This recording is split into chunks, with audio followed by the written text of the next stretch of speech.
queen of bad jokes. So here we go. A retired chief historian and a board vice president walk into a park. Okay, that's a joke for the evening. So 30 years. I've actually been with this organization going on 20 years. You know, in a sense, I grew up, I raised my daughter with this organization. Henry always says he has photos of when I was a kid. Yes. You know, I was a grown adult with a full-time job, a child. You know, although I've been a member of this organization for a number of years, it's always great to hear people tell stories about Kinney Park. As you know, the stories actually transcend the borders of North Hartford. You know, one time I'm in Staples picking up stuff for Friends of Kinney Park. Somebody says, oh, my father has old photos of Kinney Park. I hear stories about when people go to their doctors. I think a lot of people go to the same doctor over here on Woodland Street. I don't want to name any names, but my daughter used to work for them also. And they will also tell stories about Kinney Park and what they used to do as far as growing up in Kinney Park. Personally, I grew up in front of Lazada Park on East Street. And my experience and my memories of Kinney Park has always been, and some of you probably can relate to this, getting your favorite spot for the cookout. Right? How many of you have done that? I mean, you have to make sure you got there real early in the morning and stake your claim. Yes. You know, as a child, you know, one of the things was, you know, children, they don't think of anything harmful at all. So anybody remember that old playscape? You know what I'm talking about. Yes. The rocket. Rocket. So we will always have to go to the top. And as children, what we do, try to shake it. Try to shake it. So those are some of my memories. And I'm looking forward to hearing some of the memories that we have from our panel. Unfortunately, Steve Harris is not able to make it today. But we have our board vice president, Henry Hester, our local historian, William Holmesley. Hopefully. And everybody recognize the chief, right? Chief Charles Teal. So, before I turn it over to Denise, our moderator for the event, I understand we have somebody that we need to recognize. There's a lot of people. Janice Clement. With the voices of women of color. Come on. She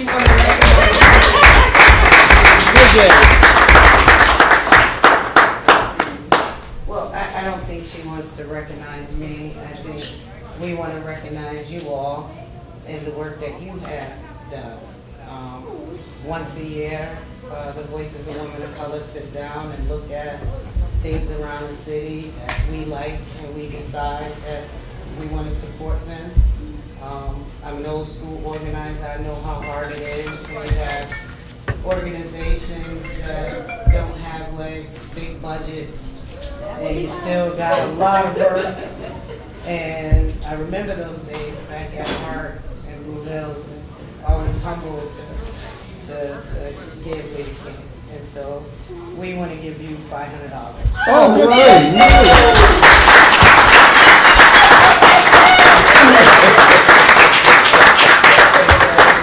We want to thank also the Phoenix Society because they're our fiduciary, and it allows us to have people who trust our work, trust our outcomes, donate to us through our partnership. And so we thank you for all what you do in the parks. We are new in the 7th District. We too believe in quality of life issues. We do the brush of kindness and clean up the garages and stuff. And right now we're partnered with Habitat to do a contest for beautification in the Northeast community and some surveying. And if you all want to get involved, call me or Corinne over at Habitat or Janice Castle over at the city. And thank you. Thank you for all you do. Thank you. Thank you, Dan.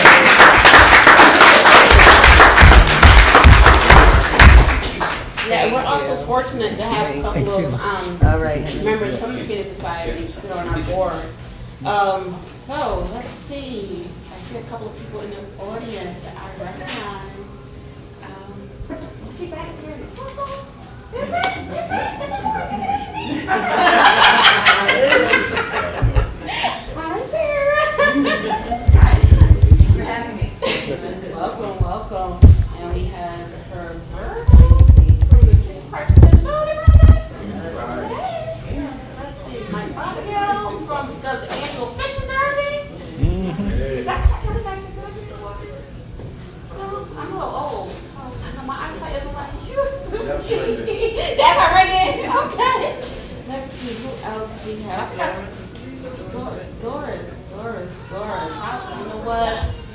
Hi, Doris. You know, State of Connecticut, DEP, the person that stocks fish. Are we still on schedule to put the catfish in tomorrow?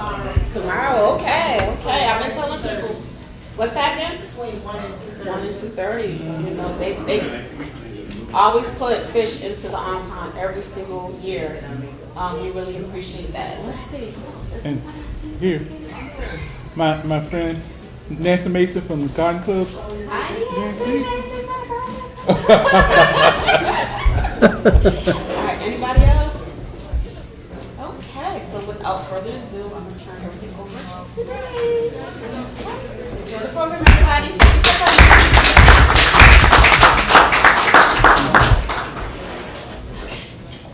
Warmed it up for you. Yes, you did. And a good job you did. Thank you. Good evening, everyone. Good evening. So good to see everybody. Well, almost. I gotta put my glasses on. Let's see.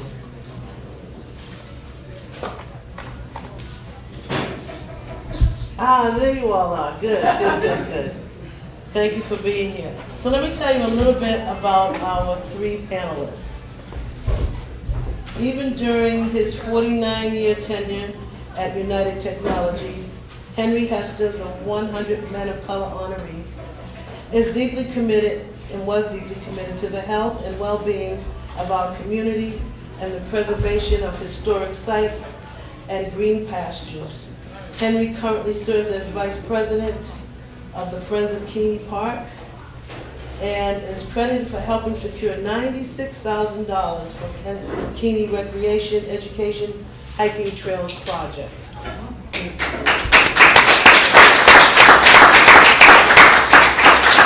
Who doesn't know William Hosley, also known as Bill? He's a cultural resource development. He's in cultural resource development and marketing. He's a historian, a preservationist, a writer, and a photographer. He's the former director of New Haven Museum and Hartford-based Connecticut Landmarks.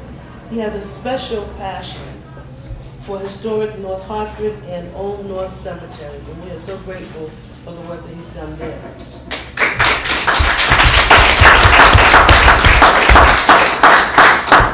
And as Baina mentioned earlier, everybody knows Chief Charles Teal, retired. He's a resident of the city of Hartford. He was born and raised here. He spent some of his best days of his childhood. Looking back, can you give us a snapshot of the vision of our benefactors, William Keeney, Fred Olmsted, and Mr. Goodwin? Action. Okay, with all these guys, Fred Goodwin, Henry Keeney, and George Parker, they all had a passion for open space. And if you read their bio, those guys are no different than we are as far as this whole passion. Most people with passion don't make money, but they have a lot of passion about getting stuff done.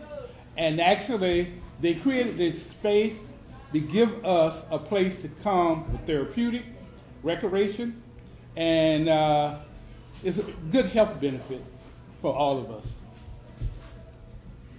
Yeah, I mean, Frederick Law Olmsted, I think most you know, is born here and buried here, and he's, if there was a fifth spot on Mount Rushmore, he would deserve to be on it because he's one of the greatest figures in American history. And he had a big idea, and that idea was that parks could be safety valves for congested cities. You know, in the time of the Civil War, these cities, we didn't really have cities. Connecticut didn't have cities. It had towns and little towns. And then all of a sudden, the railroads came and people started piling into these cities, and they were anxious about it because they said if you get too many people, there's no recreational amenities and there's no green space, that's going to have consequences that are bad. So he felt that green space were essential to public health and well-being. He also believed in parks as a civic force, places where people of different backgrounds, class, and ethnicity would rub shoulders and find common ground and solace in nature. So he really was a visionary, and I had an experience a couple years ago. My wife and I went out had the fortune, we're out at Yosemite, And to go to Olmsted Point, which is, I mean, Yosemite gets like 3, 4, 5 million visitors a year, and to stand at Olmsted Point and read one of those National Park Service signs that tells the story of how in the middle of the Civil War, Abraham Lincoln commissioned him to draft an argument for why parks mattered and why this idea of national parks mattered. And it kind of gives you goosebumps being from here and thinking that this wasn't just a homeboy who kind of came up with a big idea. He was taking something that was in the water in Hartford and bringing it to a national and international world. So we're all grateful to him, and we've got these great parks because people like him really believed. You got it. And the thing that I think Friends of Keeney went, when we first became part, we organized this Friends of Keeney, went to Boston. And when I went to Boston, and I saw how they glorified Federal Law Olmsted. Then I found that Federal Law Olmsted was from here. He's at Old North Cemetery. So it's always been a piece that I always wanted to begin to highlight this guy, let him be kind of a model for young people to say what you can and what you can't do. This guy did an excellent job throughout the whole country, making green space a place that people can enjoy, and just his life alone, the way he came up. And I look at the young people in our neighborhood that can kind of mimic some of the stuff that he was doing. So I think the guy's great, and I hope that we look at bringing this guy to fruition, bringing him as a figure that kids can see. Yeah, I'll just add a little footnote to that. I'm from Boston, so I kind of grew up thinking that, Olmsted was from Boston. In Franklin Park, we got a huge statue and everything. Yeah, Well, yeah. Henry was too upset when he found out about that. So I think we're going to have to put together a fund so that we can do something similar for Mr. Olmsted here in Keeney Park. Charles, you grew up here in North Hartford, and I know that you spent some happy times in Keeney Park. Tell us about your fondest memories, some of your experiences growing up, so to speak, in the park. And think about, if you will, what have we lost, if anything? I tend to give presentations in somewhat chronological fashion. Okay? But there's something I'd like to share that may be a little out of place and maybe it's relevant, but I'd like to share it nonetheless. When I was serving as chief of the Hartford Fire Department, there was a man by the name of Michael Swift. And Michael Swift owned a gold beating company. If you look at the state capitol building, the gold dome is, well, it was put there by Michael Swift's company. Michael Swift was a gold beater. His factory was on West Love Lynn Lane. Street, where Love Lane, where the Five Corners are. Yeah, Five Or, you know, Corners, yes. and his father was a gold beater, and his grandfather was a gold beater. From that location, they built that business, which became worth over $14 million. But I got a chance to interview Mr. Swift once, and he told me about Hartford from a unique perspective. And one of them was, he said, Love Lane is the oldest street in the city of Hartford.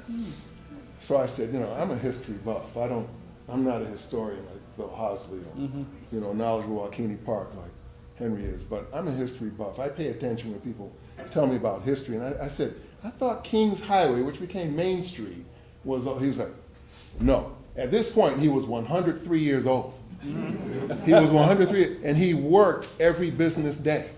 Yes, he did, up until his 103rd, until he was 103 years old. But he said, Love Lane is the oldest street in the city of Hartford. He said, the Indians used to use it as they went from what is now known as Keeney Park, when they walked down to the river. So I said, the river's way over, I'm thinking Connecticut River. And he said, there used to be a river that went through here and it went down Albany Avenue. Now I'm really giving him the look like, you know what I'm talking about. And he said, where do you think the name Brook Street came from? So I went back to my office and I took a look at a lot of old maps, which we had plenty of, and came to realize how much what he told me is accurate, and I'm not going into detail about that. What I came to realize is that Hartford had the Pequot and the Sequin Indians living here. The original inhabitants were the Sequin, and they lived in the north end of Hartford, and this is where they lived. This was their home. So I appreciate everything that people's got to say about Kennedy Park, but I can't leave the Sequin out. Let's take it all the way back. Yeah, I got to go there. I had to go there. But can I still talk about my favorite? Okay. Yes. But no, next person I would understand perfectly. But if I had to talk about my favorite recollection or memory, I'd have to go back a long ways. I mean, my great-grandparents used to come to Kennedy Park. Elizabeth Bronner Woods and Jack Woods from Georgia back in the 19-teens. But when I was living in Bellevue Square, I used to come to Kennedy Park with my grandmother, Pearl Woods Smith, and my cousins and everyone. And we heard about a place called Laredo Ranch. But I lived in Bellevue Square watching cats like this guy right here, Franklin Boo Perry, play basketball, along with my cousin Bob Countryman, and eventually my neighbor Dwight Tolliver. I know a lot of people know these guys, but oh yeah, Pooch. But anyway, so back then we used to make money emptying garbage. There was two incinerator buildings, and some people know what I'm talking about exactly, I can see. But we used to go to people's houses, and people living on the 4th floor, we go, do you have any garbage you want us to empty for some bottles? And what we would do is we would empty their garbage. They have to carry the garbage all the way down 4 flights of stairs, all the way to the incinerator building, come back, get the bottles, bring it to the, but we made money doing that. So like I used that, system along with my friends when I lived on Greenfield Street, and we used to save our money so we could go to the go-kart races, not races, go-karts. They were races to us. We got on the go-karts, we were racing. But we used to have go-karts out here, and we also had, and I know some people are tired of hearing me talk about this story, Laredo Ranch. Yeah. Yeah. And yeah, horseback riding. What was, I don't remember this one, I was not around for this one. What was the name of the ranch before Laredo Ranch? You don't know? Something W? It belonged to the personal family that owned it. Yeah. And what happened was they started getting so much attention that people wanted to ride their horses until they named it Laredo Ranch. Oh, and nice. created the riding path, and that's what Yeah. we used to go up to ride. See that? And I eventually became one of the horse trail leaders after learning how to ride. Is that right? Good stuff. And the Oh, yeah. go-kart started where a guy had 2 go-karts for his family right over here. And we used to beg him to ride them. And the next year, we built a bigger track, went out, got more motors, made more go-karts, and started renting them out. Well, That's- see, that's- I love doing this. I know Yes. I'm taking up too much time, but I'm going to try. Sorry. Yep, And you got to blame him too. That's a good one. No, I appreciate that. That's really Yeah. helpful. But so like we used to take our money and it cost $1 for I think an hour. I may have that wrong, but I'm talking about 1965. It's been a few years. $1, $1 an hour. Thought so. All right. So we used to empty in garbage, sometimes getting 5, 10, 15 cents a trip. We would save up for $1 to go horseback riding. So like I got pretty good riding my horses, and got different horses. And one day I got up here and someone said, uh-oh, the only horse left, and I don't remember the horse's name. Is that, Loco. oh, well, you know something? It was a pinto, right? Am I correct? I think you're right. I think you're right. We worked there. All right, He was okay. He was a wild one. Well, in any event, all right, so I got up there, and they said, no, we don't want to put you on that horse. I said, I can handle that horse, it ain't no problem. So they let me ride the horse, and we're going through one of the trails, and all of a sudden the horse, I'm assuming it was Loco, decided, I don't want to ride with the rest of these horses. And he started heading off down one of the roads. So now when you're horseback riding as a kid, you're used to going like, sort of like this. And whoever it was that was leading the trail said, come back with that horse. I said, I don't have him, he's got me. So he went from, this to starting to go like this, and I'm like, I was not used to that. I didn't know about none of that. I'm just hanging on for dear life. He's trying to run under trees and everything else. And every time I tell this story, I get a little further down the street, but we got down to Tower Avenue before they caught us. People were yelling, bring that horse back. I said, I'm telling you, I'm not trying to steal this horse. But that was my favorite story, I'm trying to tell you. The day I got kidnapped by a horse from the Laredo Ranch. Thank you, gentlemen, thank you. just want to add a little something to that. When Loco was like this, he would do the trail to a certain point. And then he decided he wanted to go where he wanted to go.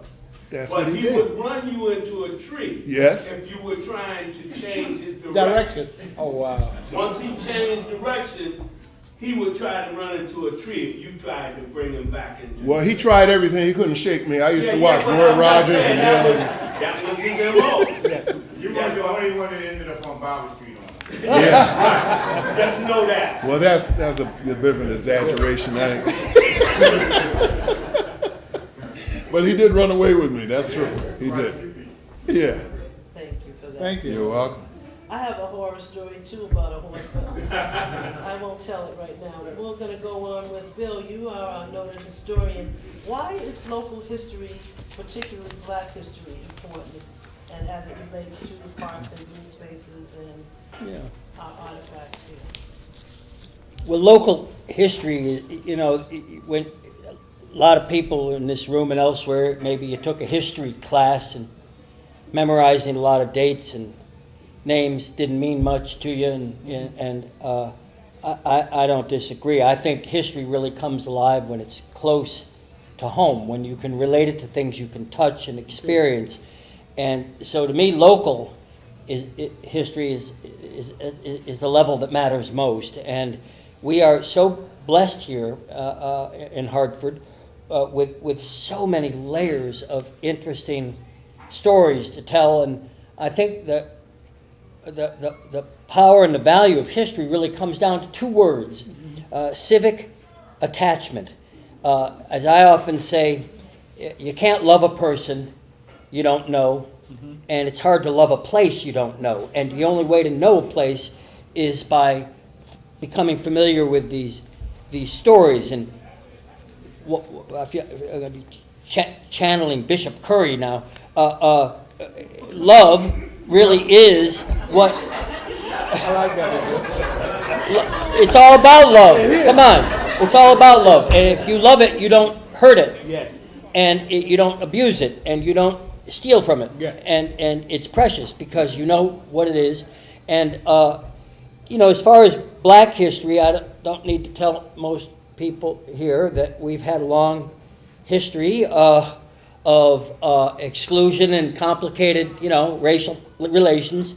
And I know this neighborhood, you know, first they dropped an interstate highway, I-84, I call it the Great Wall of China. It separated downtown from the north end, which nature did not mean to separate, but it did create that separation. And then in the 60s, there were riots and redlining and all kinds of difficult things. And the way you heal all that is through, again, stories and knowledge and inclusion. And I think that the beauty of all of this history is that it belongs to everyone. And the beauty of Black history is there's a lot of it, and we haven't even begun to tell it. And I think one of the things people who know me have heard me talk about, the Johnny Rogers collection, which I have yet to see, but I trust amounts to something. We need to do something with that. If you travel around the country, I realize Hartford is smaller than Detroit and Atlanta, but over the past couple of years, I've had the good fortune to travel to places that are doing astonishing things with African American history. And probably everybody in this room knows about, and maybe half of you. How many have been to the National Museum in Washington, the new African American Museum? It's just, it makes your head explode. It's so brilliant. To me, as a museum person, I worked in this business. It's the greatest triumph I've ever seen. It's so sophisticated and engaging. We got there at 10, and I did not see everything by 5, and I did not stop for lunch or to go to the bathroom. It's just an incredible thing. And so Hartford has a lot of that history too, and we don't need a $50 million facility to start the process of engaging people with this stuff. And if I'm a school kid, you know, Charles Barrow and I have worked a long time with Evelyn Richardson and Mike Fothergill in Old North Cemetery, And right across the street is the Sand School. That's kids. You could walk from Capitol Prep and to Old North, and Old North is just like a palace of stories. It's unbelievable. So I think that we need to do more to engage people and give them that sense of inclusion and pride that comes when you know where you come from. I will quote, I have, if you go on my YouTube channel, William Hosley, you can find a little excerpt. Louis Farrakhan sometimes is controversial, but he also says some pretty powerful stuff. And he has I have a little excerpt of a speech he gave about the importance of history. And he says, a parent's greatest function is to pass on history to a young generation so that young people will be inspired by knowing what their fathers and mothers did so they can build on that, what they did, and build greater than what their parents did. And I think black people had their history stolen from them, their identity stolen from them by slavery. So what I've experienced over the years is my African American friends often care more about history than white people do. Privileged people do, because they know what it's like to be stripped of their history. So I'm all for it. I think you can tell. Thank you. And I'm glad to hear that because, there's a group of people, a couple of groups actually trying to work on that Johnny Rogers collection, trying to create a museum and cultural center right at the old Northwest Jones School on Albany Avenue. Yeah. So I'm going to be picking your brain and your pockets for that one. Thank you. I moved here 38 years ago, so I feel like I'm home. And one of the things that I noticed not long after I moved here, first of all, I brought my wedding party to a cookout in Keeney Park. So everyone who came from Boston was amazed at how similar it was to our own Franklin Park. We just loved it. And I live on Deerfield Avenue, so I call this my park because I can walk right up my street into my park. I was surprised to learn that Connecticut had, I say had because I haven't looked at the statistics in a long time, but when I moved here, Connecticut had more parks per capita than any other state. Guys, how important is reinvestment in Keeney Park, other green spaces, and historical sites in North Hartford? I think it's very important. I like piggyback on what Bill is talking about. I think when people tend to feel inclusive as far as they're part of the process, I know I've seen this in being on Prince of Keeney Park. By being part of the plan and making the plan work, then you can see the plan. And I think a lot of it is continuing to get people from the community to be part of a plan, because the plan kind of gives you a better feel as to where we're going. And if we can get people comfortable with the city, that plans are inclusive to all of us. But you got to come to the table. And my experience of working in Keeney Park, because of the passion I have for Keeney Park, but I want to continue to bring in another generation, and I think we can do that by telling people that this is yours. Because I'm 74, and as we get older, at some point we got to create another Henry. You know what I'm saying? So basically, I think this whole thing about the thing that I work hard about is creating relationships. And relationships work. And I think as we continue to move forward, irregardless of this one city, one plan, we just can't say it. It's almost like just say no to drugs. We can't do that. We've got to make the plan work. So I think we just got to continue to make the plan work. It's not always cookie cutter, and we're not going to make mistakes. But I think we should take our mistakes and make them flourish and keep moving forward. Because the way we work, we have to stop putting a lot of energy on where we were and as to where we're trying to go. Okay? Thank you, Henry. Anybody else? If I may, a couple of random thoughts regarding that matter. I ride my bicycle through here whenever the weather is right, and I walk because I live off of Asylum Avenue through Elizabeth Park. And it'll probably take me 45 minutes to an hour to walk Elizabeth Park. It would probably take me about 3 or 4 hours to walk this place. I mean, and to the best of my recollection, of course, correct me if I'm wrong, I think this park is 693 acres. And Elizabeth Park is 101. You know, not a fair comparison in the least bit whatsoever. So the amount of people that it would take to make sure that this place is comparable Yes. is substantially greater. It's going to take a Yes. lot of people. So we It have to, as these gentlemen have been saying, make our young people aware. Many people don't know this. No. We haven't taught the history of the city of Hartford and the Hartford Public School System since 1967. Since 1967. And I actually have the publication, which was given to me by the late Dr. Tina Jeter, who was head of the Hartford Adult Education Center in Hartford. She gave me the last book that was used to teach young people the city of Hartford. And like I said, I pay attention to Hartford history. I'm reading this book, I'm like, I didn't know that. And they taught this to 10-year-olds. And imagine, you know, what that did for your sense of appreciation for places like this. I mean, it did it for me. I remember all kinds of stories, you know, history lessons that were taught to me. And certainly that can be done now, and, Yes. and we can develop that same appreciation that my generation had for Keeney Park Yes, and other absolutely. parks, of course. Well, and in terms of revitalizing the city and capitalizing on its assets, every place is known by the things that make it stand out. You know, like the world has become so more and more homogenous. If you ever travel on planes and go to airports, you get out of the plane, every place looks, the only difference is palm trees. Every place looks exactly the same. The chain stores, it's the unique things, Yeah. the distinctive things, the authentic things that make a place stand out.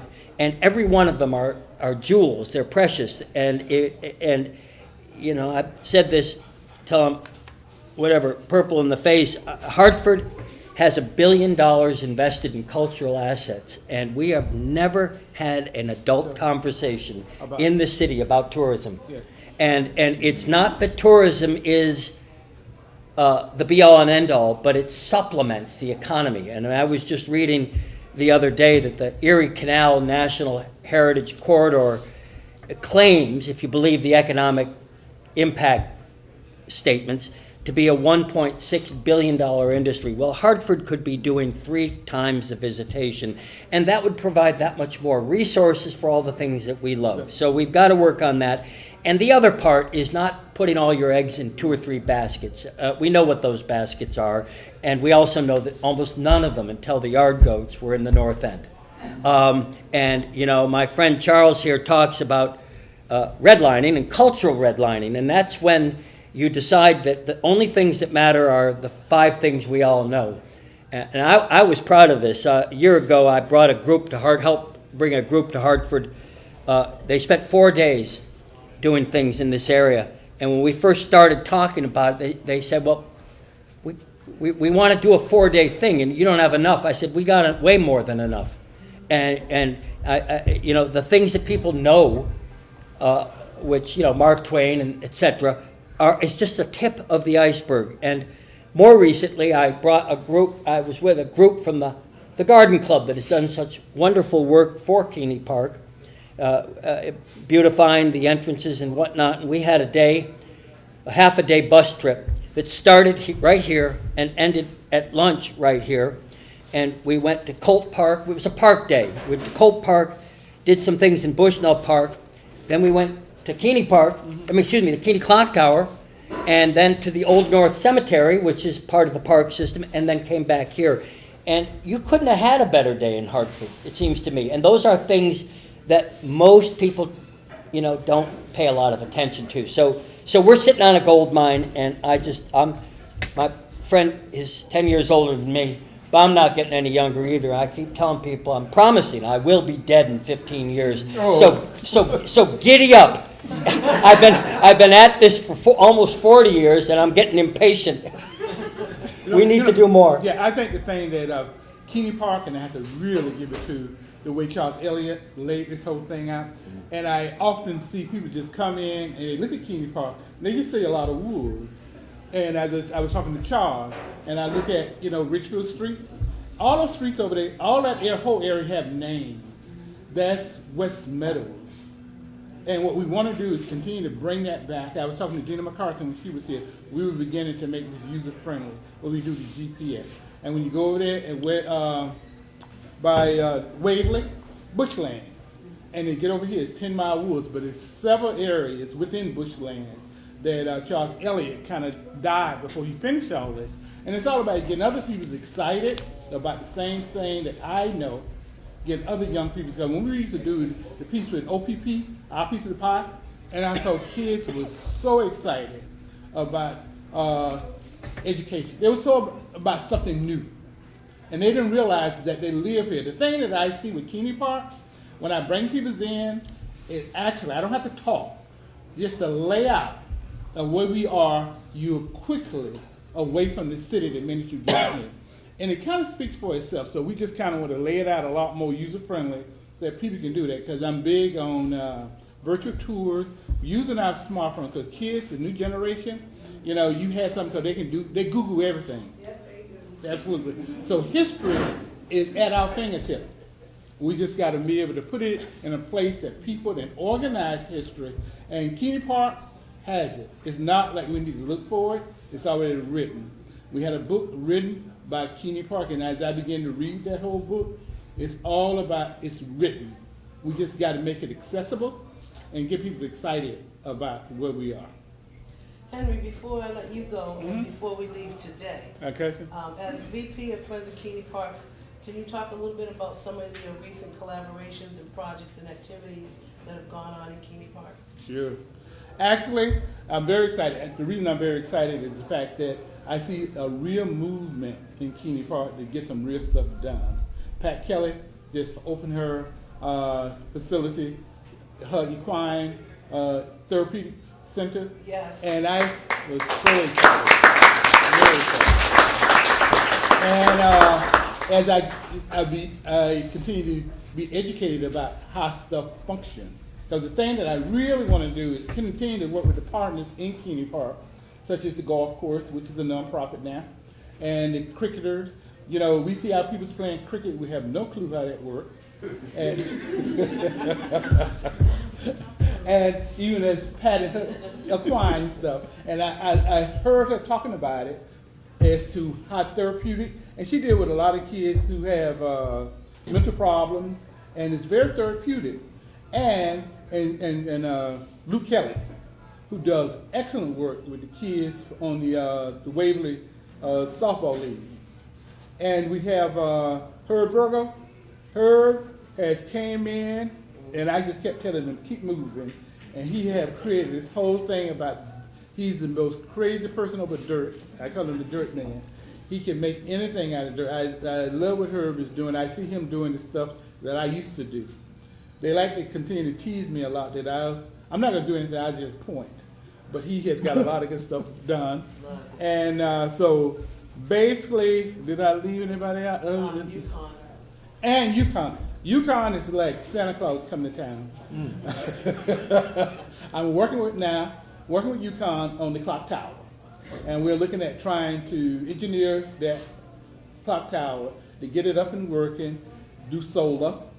And the engineers came in last week, very excited about it, that clock tower. I really want to make that kind of a historical stop for Federal Law Olmsted, and Charles Elliott, Henry Keeney, that we can actually go from floor to floor, or we can actually electronically do a piece where you can do it without going, because it's a small space, everybody can't go, we can't make it ADA, and we can't put no elevator in there. So we really want to kind of work as to how we can make that accessible to people. So with the yard goes coming and another glimpse of life that's coming in North, I'm very excited about the city in a whole. And I continue to push this thing about one city, one plan, but I think it takes us, everybody who live here, it's our responsibility to be part of this stuff. But I can get people at the table, it's a big plus for all of us. So our next generation, they need to be in the forefront of taking charge. Thank you, Yeah. Henry. As we continue to move forward into tomorrow, Charles, what are some of the necessary changes and/or additions that you would like to see for Keeney Park?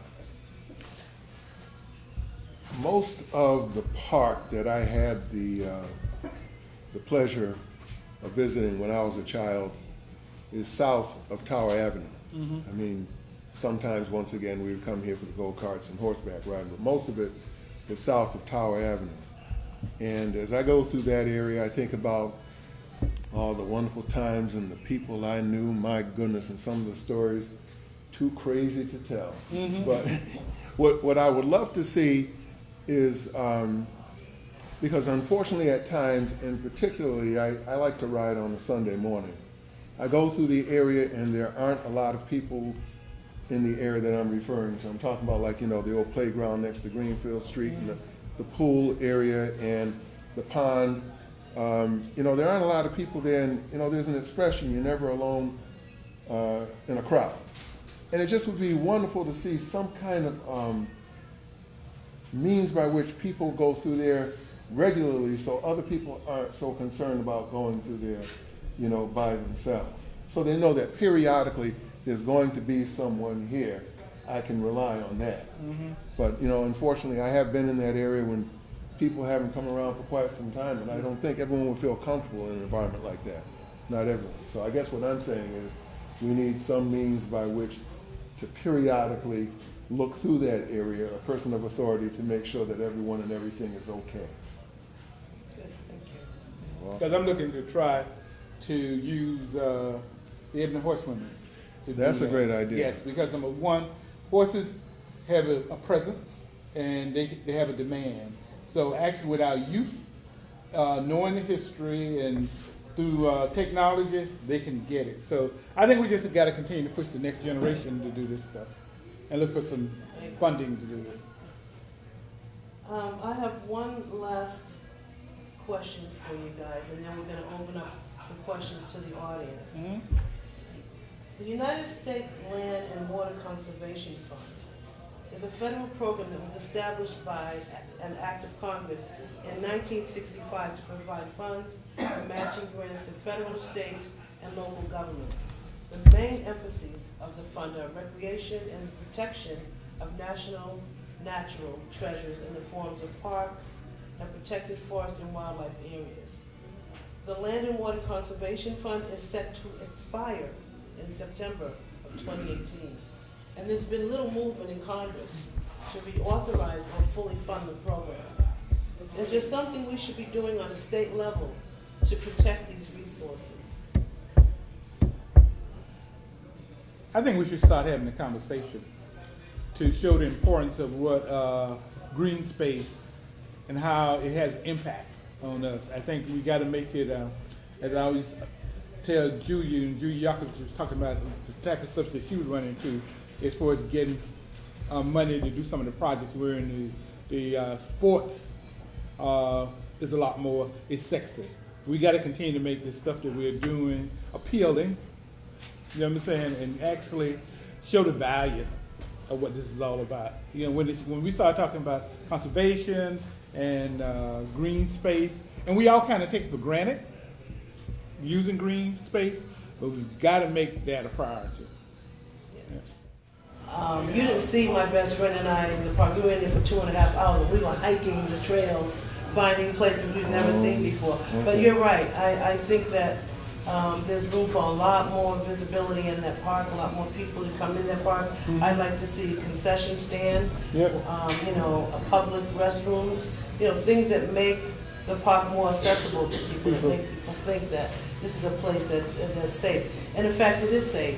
At least on my side of the park, and I would say my side, Upper Albany, we meet, I'm the chair of Upper Albany NRZ, and we get a police CompStat report every month. 2.7% of the crime of all property happens in Upper Albany, only 2.7%. People still say, oh, the park is scary. I remember when 10 decades ago, when something happened in the park, and we went on a bus trip one time, we were going through the Promise Zone, and somebody said, oh, this park is dangerous, and I said, when was the last time you saw something in the current or current.com, because if it's not there, it didn't happen. Is it, believe me, if something happened at Keeney Park that's negative.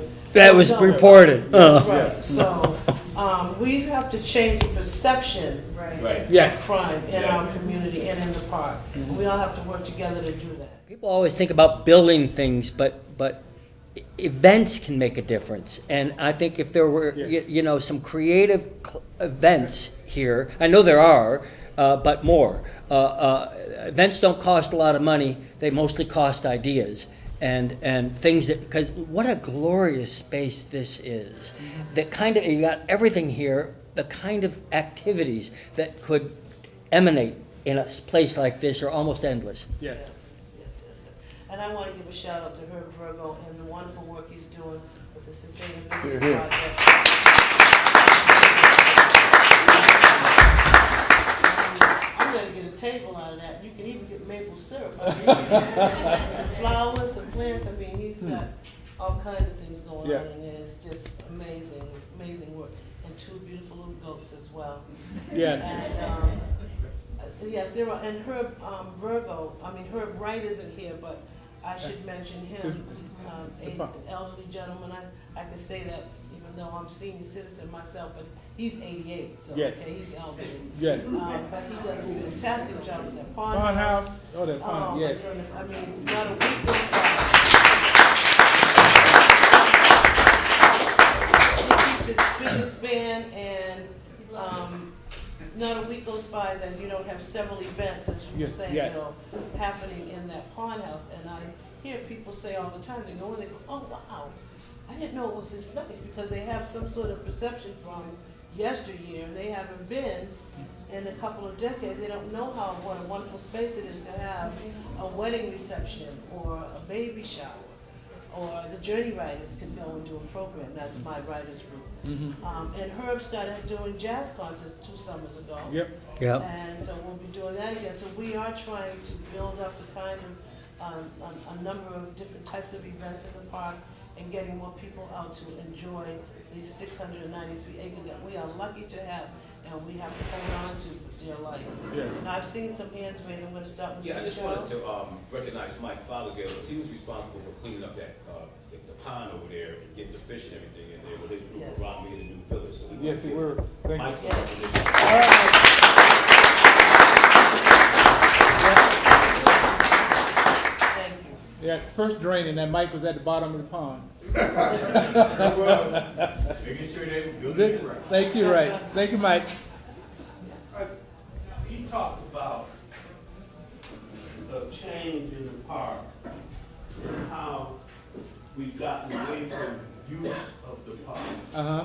One of the major things that changed the whole course of this park was them cutting off from Woodland Street, when you used to go in Woodland, and go all the way around through the park. When they cut that off and made it unable to go through, the little bit of crime that was done in the park, that area was chosen Yeah. because the police couldn't get to them. That has to be reopened to really make this a complete park. If they don't reopen that, you still got people in a pocket that don't feel like they're a part of the whole park. So therefore, their attitude about taking care of it, everything changes.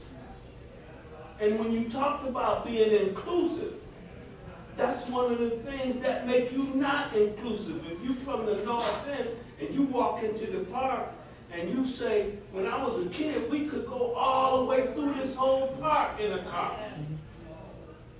See, it's little small things like that that change the whole perception of the park. And until we understand that our generation is the ones that need to correct these things, because we're the ones that let them get out of place. And, you know, Michael Jackson said, the man in the mirror. And if each one of us don't look in that mirror and see what part we play Yeah. in changing this community from being a community, because it's not a community anymore. It's a place where there's buildings, there's housing, there's parks, but the community was, everybody took care of everybody. Yeah. So it's no longer a community. And until we understand that, no matter how much we try to make change, it ain't coming. Because when people don't feel a part of something, they're not gonna work at it. And to make this work, it takes work. Yeah, it does. And just like you said, we have to replace. I'm 69. I ain't quite got to where you at. But we have to make sure the mistakes that we made in getting here, we prepare that next group from making the same mistakes. And it starts with understanding how you get separated from the whole picture. And that little part, and people can act like they don't understand it, but if you've been around, when that was open, people were in this car 24/7. Yeah. So you couldn't do crime because there was always somebody around. Yeah. But when they closed it off, then it made it a bed for Yeah. crime. Yeah. So some of these things we got to understand. But can I answer that question? Because see, I came on by that time, and a lot of it was because when money, like we are now, and we didn't have Friends of Keeney, it was the Urban League. They had to go to somebody, so they came up with the decision. It's not like it can't be corrected, Right. but it's all about continuing to come up with a plan. You know what I'm saying? So I think getting more people at the table. And I'm not saying the Urban League, that's the decision. When they did it, they looked at the best decision that they could make. Because we as friends, we made decisions that we could make. So I think we just need to continue to go on to the next page. And because I've heard the same thing, because number one, one of the biggest issues we have with the park is how do we manage it? Because number one, when it was very vibrant and active, and we had a park department with tons of people. We don't have that anymore. So we're working with a scaled down version of what we used to have. And I think we just got to look at what we have and how do we work with what we have. We can't go back to get where we are, but I think we can continue to work as a team. My point is this, is that just like with our organization,